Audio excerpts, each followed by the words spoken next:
20,000 টাকা বাজেটে কি শুধু একটি কার্ভ ডিসপ্লে আপনাদের ক্রাইটেরিয়া হতে পারে? এমনই তো থাকছে আইটেল S23 প্লাসে শুধু একটি premium display, decent camera and টুকটাক কিছু ফিচার্স নিয়ে কিন্তু ফোনটি লঞ্চ হয়েছে। সো আজকে আমরা এটির রহস্য উন্মোচন করব যে ফোনটিতে স্পেশাল কি থাকছে অ্যান্ড কমতি কি থাকছে, এবং এই ফোনটি 20,000 টাকা প্রাইস পয়েন্টে কাদের নেওয়া উচিত হবে এবং কাদের নেওয়া উচিত হবে না, এই সকল বিষয় নিয়ে আজকে বিস্তারিত আলোচনা থাকবে আমাদের আজকের এই ভিডিওতে। এবং ভিডিওটি সম্পূর্ণ দেখতে দেখতে আপনারা বুঝে যাবেন যে ফোনটি আপনাদের জন্য কি আদৌ পারফেক্ট হবে নাকি অন্য চয়েস দেখতে হবে। So let's get started. Itel S23 plus ফোনটি কিন্তু আজকে লঞ্চ হয়নি, ফোনটি লঞ্চ হয়েছে গত বছরে এবং এই বছরে কিন্তু ফোনটি বাংলাদেশ মার্কেটে অফিসিয়ালি লঞ্চ হয়েছে। এবং এই ফোনটি কিন্তু বর্তমানে একটি ভেরিয়েন্টে বাংলাদেশে পাওয়া যাচ্ছে 8GB 256GB ভেরিয়েন্ট, যার প্রাইস থাকছে 19,990 টাকা, অর্থাৎ 20,000 টাকা প্রাইস পয়েন্টে এই ফোনটি বর্তমান মার্কেটে অনেক হাইপ ক্রিয়েট করে রেখেছে। সো আমরা দেখি যে এই হাইপের পিছনে রহস্যগুলো কি। প্রথমত আমরা শুরু করি এর ডিজাইন দিয়ে।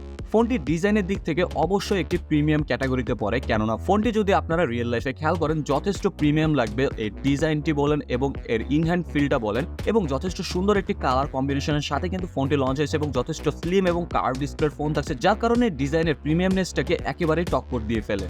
ফোনটি 178 গ্রাম ওয়েট এবং 7.9 মিলিমিটার থিকনেসের সাথে যথেষ্ট স্লিম এবং লাইট ওয়েট হওয়ার কারণে, এবং জাস্ট দুটি কালার ভেরিয়েন্টের সাথে লঞ্চ হয়েছে, একটি হচ্ছে লেক্সিয়ান এবং একটি হচ্ছে এলিমেন্টাল ব্লু। তো এই দুটি ভেরিয়াস কালার কম্বিনেশনের সাথে কিন্তু ফোনটি এতটা লাইট ওয়েট এবং স্লিম থাকার কারণে ফোনটি হাতে নিলে কিন্তু যে কেউ বলবে যে এটি একটি প্রিমিয়াম ক্যাটাগরির ফোন। এবং ফোনটির ব্যাক সাইডটি কিন্তু প্লাস্টিকের থাকছে এবং বডি ফ্রেমগুলো প্লাস্টিকের থাকছে, কিন্তু ফ্রস্টেড হওয়ার কারণে ফোনটির ডিজাইনটা কিন্তু এবং কালার কম্বিনেশনটা যথেষ্ট ফুটে ওঠে। এবং তার পাশাপাশি একটি কার্ভ ডিসপ্লে হওয়ার কারণে কিন্তু যথেষ্ট প্রিমিয়াম লাগবে ইন হ্যান্ডে। ফোনটি পোর্টস এন্ড বাটনসের দিক থেকে কিন্তু কিছুটা হতাশ করে, কেননা উপরের দিকটা পুরোটাই ফাঁকা রাখা হয়েছে, লেফট সাইডটাও পুরোটা ফাঁকা। রাইট সাইডে আমরা একটি volume up down button, power on of button দেখতে পারবো, এবং নিচের দিকে আসলে আমরা একটি সিঙ্গেল স্পিকার গ্রিল দেখতে পারবো। এছাড়া টাইপ সি চার্জিং পোর্ট, একটি মাইক্রোফোন এবং একটি সিম কার্ড ট্রে দেখতে পারবো। সো এখানে কোনো নয়েজ ক্যান্সেলেশন মাইক্রোফোনও থাকছে না। এছাড়া 3.5mm হেডফোন জ্যাকও দেওয়া হয়নি। যেহেতু একটি স্লিম ফোন করা হয়েছে, তো এটি আমরা এক্সপেক্ট করিও না, বাট দিলে ভালো হতো। ফোনটির ডিসপ্লে সেকশনটা কিন্তু এই ফোনটিকে একেবারেই প্রিমিয়াম কোয়ালিটিতে নিয়ে যায়, কেননা ফোনটিতে একটি 6.78 ইঞ্চিসের কার্ভড অ্যামোলেড ডিসপ্লে ইউজ করা হয়েছে, যাতে কিনা কর্নিং গরিলা গ্লাস 5 এর মতো প্রোটেকশন দেওয়া রয়েছে।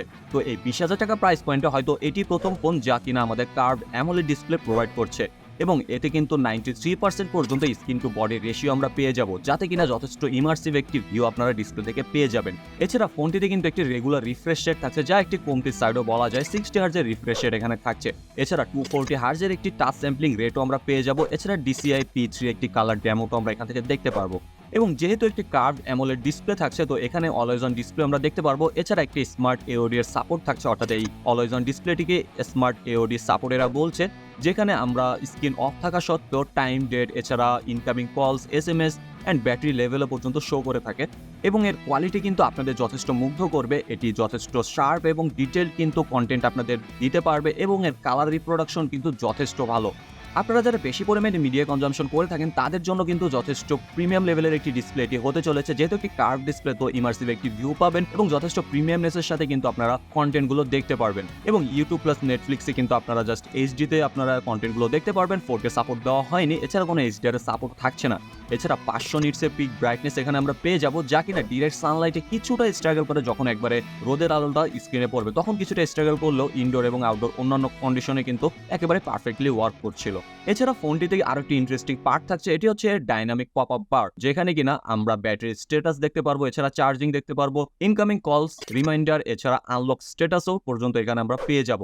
সো এসব কিছু ফিচার্স দিয়ে কিন্তু ডিসপ্লেটাকে যথেষ্ট ইমপ্রুভ করা হয়েছে। সো যারা মিডিয়া কনজাম্পশন করে থাকেন তাদের জন্য একেবারে একটি পারফেক্ট ডিসপ্লে এটাকে বলা যায়। এবার যদি কথা বলি আমরা এর স্পেসিফিকেশন, অর্থাৎ এর প্রসেসর সেকশন নিয়ে, তো এদিক থেকে কিন্তু পুরোটাই মাইর খেয়ে যায়, কেননা ফোনটিতে একটি ইউনিসক টাইগার T616 একটি 12 ন্যানোমিটার আর্কিটেকচারে বিল্ড করা অক্টাকোর প্রসেসর ইউজ করা হয়েছে, যার কিনা জিপিইউ হিসেবে থাকছে Mali G57 MP1। এছাড়া এই ফোনটিতে ইউআই হিসেবে থাকছে Itel OS13 based on Android 13। এছাড়া ফোনটির ইউআইটি কিন্তু যথেষ্ট নিট অ্যান্ড ক্লিন রাখার চেষ্টা করা হয়েছে, যথেষ্ট ইউজার ফ্রেন্ডলিও করা হয়েছে। এবং এর ইউনিসক টাইগার T616 যেটি কিনা 12 ন্যানোমিটারের চিপসেট, এই চিপসেটটি কিন্তু আপনাদের একেবারেই লং টার্ম ব্যাকআপ দিতে পারবে না। অর্থাৎ আপনারা যদি ভেবে থাকেন যে আমাদের একটি গেমিং সেন্ট্রিক ফোন দরকার, কেননা 20,000 টাকা প্রাইস পয়েন্টে কিন্তু এখন বর্তমান মার্কেটে অনেক গেমিং সেন্ট্রিক ফোনও পাওয়া যাচ্ছে, সেদিক থেকে তুলনা করতে গেলে এই ফোনটি একেবারে মার খেয়ে যায়, আপনাদের এক্সপেকটেশন পূরণ করতে পারবে না গেমিং এর দিক থেকে। এবং এর আন্তত স্কোর পাওয়া গিয়েছে অ্যারাউন্ড 3 লাখের আশেপাশে। তো আপনারা বুঝতে পারছেন যে গেমিং পারফরমেন্সটা কেমন হতে পারে। 40 FPS এ পাবজি খেলা যাচ্ছিল, যাতে কিনা খুব ল্যাকিংসেরও দেখা পাওয়া যাচ্ছিল, ফ্রেম ড্রপও দেখা পাওয়া যাচ্ছিল। ফ্রি ফায়ারটা মোটামুটি ভালো খেলা যায়। এছাড়া পেস টাইপের গেমগুলো কিন্তু মোটামুটি মিডিয়াম সেটিংসে খেলা possible. But on an average অর্থাৎ ডিসেন্ট টাইপের একটি গেম প্লে আপনাদের দিবে, যা কিনা 20,000 টাকা প্রাইস পয়েন্ট অনুযায়ী অনেকাংশে কম হয়ে যায়। ফোনটি বাংলাদেশে আমরা বললাম একটি ভেরিয়েন্টে পাওয়া যাচ্ছে এখন 8GB 256GB, যাতে কিনা আমরা 8GBর ভার্চুয়াল র্যামেরও সাপোর্ট পাবো। সো 8+8 16GBর একটি র্যাম সাপোর্ট থাকছে এবং এর স্টোরেজ টাইপ হিসেবে থাকছে UFS 2.2। এবং এই ফোনটিকে কিন্তু সুন্দরভাবে ব্যাকআপ দেওয়ার জন্য এখানে 5000 mAh এর একটি বিগ ব্যাটারি ইউজ করা হয়েছে, যাতে কিনা 18 ওয়াটের ফাস্ট চার্জিং এর সাপোর্ট থাকছে। সো এদিক থেকেও একটি কমতির দিক বেরিয়ে গেল যে 18 ওয়াটের ফাস্ট চার্জিং কিন্তু 20,000 টাকা প্রাইস পয়েন্টে মানানসই না। অনেকাংশে 33 ওয়াটের চার্জিং আমরা পেয়ে থাকি। তো এখানে কিন্তু এদিক থেকে কমতি থেকেই যায় এবং 2 ঘন্টার মতো টাইম লাগে এই ফুল ব্যাটারিটিকে চার্জ করতে। এবং ব্যাটারিটি যদি একবার ফুললি চার্জ হয়ে যায় আপনাদের যথেষ্ট ভালো একটি ব্যাকআপ দিতে পারবে। একদিনের মতো ইজিলি ব্যাকআপ পেয়ে যাবেন হেভি ইউজেসের সত্ত্বেও। এছাড়া 1.5 দিন থেকে 2 দিনের মতো আপনারা নর্মাল ইউজেসে ব্যাকআপ পেয়ে যাবেন। তো ব্যাটারি ব্যাকআপের দিক থেকে কোনো রকমের কমতি থাকছে না। ফোনটির ক্যামেরা সেকশনে যদি কথা বলি, আইটেল কিন্তু যথেষ্ট হাইলাইট করেছে ক্যামেরা সেকশনটিকে, কিন্তু রিয়েল টাইম যদি আপনারা ক্যামেরাটা ইউজ করতে যান তাহলে কিন্তু কিছুটা হতাশার মুখে পড়তে পারেন। ফোনটির পিছনের দিকে আমরা একটি ট্রিপল ক্যামেরা কাট আউট দেখতে পারলেও ক্যামেরা থাকছে মাত্র 2টি। তার ভিতরে মেইন ক্যামেরা থাকছে মাত্র 50 মেগাপিক্সেলের এবং অপরটি থাকছে 0.08 মেগাপিক্সেলের একটি অক্সিলারি লেন্স। এছাড়া এখানে কোনো স্টেবিলাইজেশনের সাপোর্ট থাকছে না এবং এর মেইন ক্যামেরার মাধ্যমে আমরা 1080 30 FPS এর ভিডিও শুট করতে পারবো। এবং এই 50 মেগাপিক্সেলের মাধ্যমে যে সকল ফটো এবং ভিডিও আমাদের প্রোভাইড করছিল সেগুলো কিন্তু মোটামুটি ডিসেন্ট লেভেলের বলা যায়। লো লাইট কন্ডিশনে গেলে ফোনটির ক্যামেরাটি ডিটেলসে প্রচুর পরিমাণে ঘাটতি দেখা যায়। নাইট মোড অন করে নিলে কিছুটা শার্পনেসে দেখা পাওয়া যায়। এছাড়া প্রপার লাইটিং কন্ডিশনে কিন্তু যথেষ্ট ডিটেলস ধরে রাখতে পারে। পোর্ট্রেট মোডটা কিন্তু স্পেশালি অনেকটা হাইলাইট করা হয়েছে এবং পোর্ট্রেট মোডটা কিন্তু মোটামুটি ভালোই কাজ করছিল। এজ ডিটেকশনটাও যথেষ্ট ভালো মতো ধরে রাখতে পারে। এছাড়া ডাইনামিক রেঞ্জটাও কিন্তু অ্যাকুরেটলি রাখার চেষ্টা করে। এছাড়া ন্যাচারাল কালার টোনটা কিন্তু কিছু ক্ষেত্রে মিসম্যাচ করে ফেলে। সো এই 20,000 টাকা প্রাইস পয়েন্ট অনুযায়ী এই ক্যামেরাটিকে অন্য সকল ক্যামেরার সাথে তুলনা করতে গেলে আমরা একেবারে ডিসেন্ট কোয়ালিটিতে চিন্তা করব। এবং এর সেলফি ক্যামেরাটির 32 মেগাপিক্সেলের, যা কিনা যথেষ্ট ইমপ্রেসিভলি ভালো ছবি আমাদের প্রোভাইড করছিল। এছাড়া কিছু কিছু ক্ষেত্রে ওভার শার্পনেসের কারণে কিন্তু ছবিটাকে কিছুটা নষ্ট করে ফেলছিল। তো সেদিক থেকেও কিছুটা ইমপ্রুভমেন্টের দরকার ছিল। এছাড়া camera quality is quite decent. ফোনটির মাল্টিমিডিয়া সম্পর্কে কথা বলতে গেলে কিন্তু কিছুটা কমতি থাকছে, আবার কিছুটা ভালো দিকও থাকছে। ফোনটিতে যেহেতু সুন্দর একটি অ্যামোলেড ডিসপ্লে থাকছে, কার্ভড অ্যামোলেড ডিসপ্লে, যাতে কিনা আপনাদের সুন্দর একটি মাল্টিমিডিয়া কনজাম্পশনে হেল্প করবে। কিন্তু এখানে একটি single bottom firing speaker use করা হয়েছে, যার অডিও কোয়ালিটি মোটামুটি এভারেজ, বাট এখানে ডুয়েল স্পিকার দেওয়া হলে জিনিসটা একেবারে পারফেক্ট হয়ে যেত। এছাড়া আরেকটি জিনিস আপনাদের অবশ্যই মাথায় রাখতে হবে, এটি কিন্তু একটি 4G ফোন। বর্তমানে 5G জগতে কিন্তু আমরা এখন 4G পাচ্ছি। এছাড়া ফোনটিতে জাইরোস্কোপের সাপোর্ট দেখতে পারবো, যেটা কিনা সফটওয়্যার বেসড। এছাড়া সারপ্রাইজিংলি একটি NFC-র সাপোর্ট এখানে দেওয়া রয়েছে। এছাড়া এই ফোনটি কিন্তু আরো একটি হাইলাইটেড পার্ট বলা যায় এর AI সাপোর্টটিকে। হাই এভানা বলার মাধ্যমে কিন্তু একটি AI অ্যাসিস্ট্যান্ট আপনাদের সাজেস্ট করবে, যা কিনা আপনারা দুনিয়াদারি সম্পর্কে জানতে চান সেগুলো কিন্তু আপনাদের জানতে সাহায্য করবে। It's like Google assistant, but এখানে অন্য নামে এসেছে। তো আহামরি তেমন কিছু আপডেট আমি দেখছি না, অল ওভার একটি হাইলাইটেড সাইট বলা যায়। তো এবার যদি কথা বলি আমরা ফোনটির কিছু ভালো দিক সম্পর্কে এবং কিছু খারাপ দিক সম্পর্কে। ফোনটি ভালো দিক সম্পর্কে কথা বলতে গেলে ফার্স্ট অফ অল আসি এর ডিসপ্লে সেকশন। অসাধারণ লেভেলের একটি ডিসপ্লে প্রোভাইড করছে যারা কিনা মিডিয়া কনজাম্পশন করে থাকেন তাদের জন্য। এছাড়া এই ডিজাইন সেকশনটা কিন্তু আরো একটি প্রিমিয়াম সাইড বলা যায় এই ফোনটির। এক নজরে আপনাদের ইজিলি পছন্দ হয়ে যাবে, শুধু আপনাদের না, যে কারোরই পছন্দ হয়ে যাবে ফোনটি দেখার পর। এছাড়া এর ক্যামেরা সেকশনটাও কিন্তু মোটামুটি হাইলাইটেড সেকশন বলা যায় এবং এর র্যাম রম ম্যানেজমেন্টটাও কিন্তু যথেষ্ট ভালো। ব্যাকগ্রাউন্ডে আপনাদের হেভি টাস্কিংও কিন্তু হ্যান্ডেল করতে পারবে এবং আরো কিছু ভালো দিক রয়েছে। তো এবার যদি কিছু খারাপ দিক সম্পর্কে কথা বলি, প্রথমত আসে এটির ইউআই এবং অ্যান্ড্রয়েডে কোনো রকমের মেজর আপডেট কিন্তু আপনারা পাবেন না। এছাড়া নয়েজ ক্যান্সেলেশন মাইক্রোফোন কিন্তু এখানে প্রোভাইড করেনি, যেটি কিনা যথেষ্ট এসেনশিয়াল বলা যায় এখন বর্তমানে। পাশাপাশি পারফরমেন্স সেকশনটিকে একেবারে ভুলে যাওয়া উচিত আমাদের, কেননা এটি যে আমাদের একটি গেমিং পারফরমেন্স দিতে পারবে সেটি একেবারে ভুল ধারণা।